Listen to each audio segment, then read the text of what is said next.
All right, quick overview of the Hasport EFB2 kit. So I've put a, this is a B18C4 with a Y21, that's a hydraulically operated transmission gearbox. So I bought the EFB2 kit, the EFRBHY rear bracket. Which it goes into the transmission, so that needs to be for a hydraulic transmission if you have a hydraulic transmission, or a cable transmission if you have a cable transmission. So that bracket, this black thing here, that is transmission specific. The rest of the kit is regardless of transmission. I also had to get this engine mount. I can't remember the name of that. I'll put it in the video description, but it's if you have two studs on your engine, as you can see here, there's two holes. If there's two studs there on your original bracket, you're good to go. You don't need this. If you have one with three studs, like I did, then you're going to need a bracket like that, or a two stud bracket. So I just went for the Hasport one, as I was ordering there anyway. Quickly on how I installed the engine. Bring the engine in and then point the transmission. The transmission is actually wider. You can see it really is a tight fit here. There's not really any, there's obviously a gap in 3D land, but in 2D land from above, that's the clearance, compared to the other side. So what you should do is angle the engine in and kind of bring it in like that, in under the arch kind of, and then you can level it up. And then everybody starts with this mount, which is cool. The next thing I would do, I would start with this mount and do, obviously these are tight, these to torque specs before you even put the engine in, and then slide this bracket down into it with the engine. Install this bolt, and I think it's got a welded nut on the other end, so just screw it in. But obviously it's still loose here. The next thing I would do, you're still going to have the transmission slightly lower. I think the next thing I would do, which is what I didn't do but I should have done in hindsight, is get this mount onto these studs. Because what I did, I started with the driver's side mount, and then I installed the rear bracket, which has obviously a bolt there and a bolt there, and then there's two bolts lower down there that go into the back of the transmission. That's where the vehicle speed sensor is, that hole. So I started with this bracket, which was a good idea, and we'll talk about that bracket in just a second. But once this bracket was installed, it was very difficult to get the transmission mount on. So keep that in mind.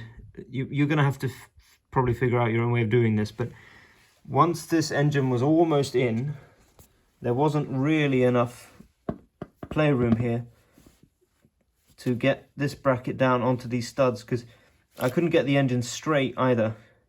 It was at an angle, and these studs, they're quite long. To go through the holes, they have to be straight. They can't be at an angle. They won't go through the holes. So play around with it.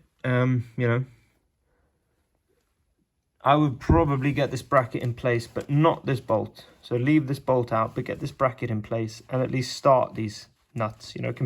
Leave this one really loose, and then finally do the rear bracket, which I think is what the Hasport instructions say, but I followed some dude on YouTube. Shout out to Twin Brothers, whatever it's called. I'll put another link in the description for that. Yeah, so for the rear bracket, let's see if I can show you where it is. It's it's there. And there are two bolts that you need to get in. Those thread directly into the transmission case, and I would start with those. I would start with that bottom one and then do the next one up, middle of the screen right now, and then I would come up top. So once those two are in, leave them a little bit loose, and then do and then do these two that you see now. And then finally put this in, tighten all this up and put that in. And then you should be good. Now finally, hood clearance. This is a 89 Civic Shuttle. It's an EE2, and I've been able to close the hood now. I need to check the clearance a little bit more thoroughly. Where it touched was on this corner here.